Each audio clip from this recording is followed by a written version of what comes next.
ఈ బిజినెస్ ఏదైనా మీ ఊర్లో ప్రమోషన్ చేయాలంటే అది సుమన్ టీవీతోనే సాధ్యం. ఇప్పుడే సంప్రదించండి. మభ్యపెట్టి అధికారంలోకి వచ్చినటువంటి వైసీపీ ప్రభుత్వం వచ్చి రాగానే అక్రమ కట్టడాలంటూ ప్రజావేదికను కూల్చి అక్రమ కట్టడాలన్నీ మేము నిర్మూలిస్తాము అంటూ నీతులు వల్లించింది.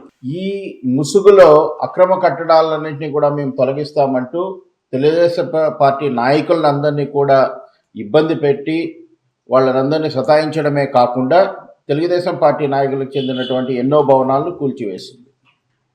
అప్పుడేం చెప్పారు, అక్రమ కట్టడాలను నేను ఎక్కడ కూడా ఈ రాష్ట్రంలో ఉండనివ్వను అని ఆ రోజు శ్రీరంగ నీతులు చెప్పి, ఇవాళ ప్రభుత్వంలో ఉన్నప్పుడు ఎటువంటి అనుమతులు లేకుండా రాజప్రసాదాలను కల్పించే విధంగా ఇవాళ ప్రతి జిల్లా కేంద్రంలో ఆఫీసులు అనేటువంటి భవనాలను కట్టడం జరుగుతూ ఉంది. అక్రమ కట్టడాలను తొలగించాలి అన్నటువంటి మీ స్టేట్మెంట్ ప్రకారము ఇప్పుడు అక్రమంగా నిర్మించినటువంటి మీ కట్టడాలను తొలగించడం తప్ప అని మేము ప్రశ్నిస్తున్నాం. మీ భవనాలన్నీ అక్రమ కట్టడాలు కాబట్టి వాటిని మీరు ఆ గతంలో ఇచ్చినటువంటి స్టేట్మెంట్ ప్రకారము ఇవాళ తొలగిస్తూ ఉంటే గనక మాకు అన్యాయం జరిగింది, తెలుగుదేశం పార్టీ సతాయిస్తోంది అని అంటూ ఉన్నారు. ఇవాళ కూడా అదే స్థానిక సంస్థలకు చెందినటువంటి అధికారులు మీ ఆఫీసులకన్నిటికీ నోటీస్ ఇచ్చారు.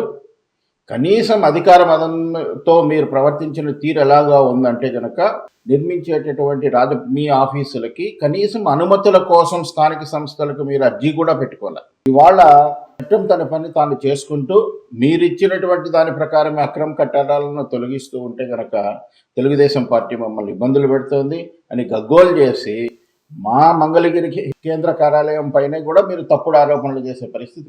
ఆల్రెడీ ఒకవేళ మంగళగిరి కేంద్ర కార్యాలయానికి అనుమతులు లేకపోతే మీరు ఆ రోజే రాళ్ళు వేసినటువంటి వాళ్ళు ఖచ్చితంగా మీరు దాన్ని కూల్చివేసిందరు.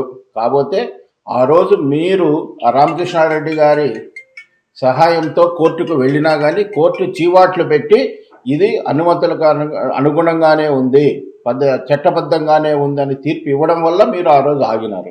ఇవాళ మీరు చేసిన తప్పులన్నీ కూడా సర్దిద్దుకోవడానికి శ్రీరంగం నీతులు వల్లించే విధంగా మాకు అన్యాయం జరుగుతోందని సింపతి క్రియేట్ చేసేటటువంటి పనులు ప్రజలందరూ గమనిస్తున్నారు. ఇప్పటికైనా కానీ నిర్మాణాత్మకంగా వ్యవస్థలను గౌరవిస్తూ పద్ధతిగా మీరు ప్రజా నాయకుడిగా ప్రజల సమస్యలపైన ఎలుగెత్తి చాటితే కనుక క్షేమంగా ఉంటుంది. మీ తప్పులను మభ్యపెట్టే రీతిలో ఎదురుదాడి చేస్తే కనుక ఎటువంటి ఫలితము ఉండదు. ఇంతకు మించినటువంటి ఘోర ఫలితాన్ని కూడా మీరు భవిష్యత్తులో అనుభవిస్తుందని మేము తెలియజేస్తాం.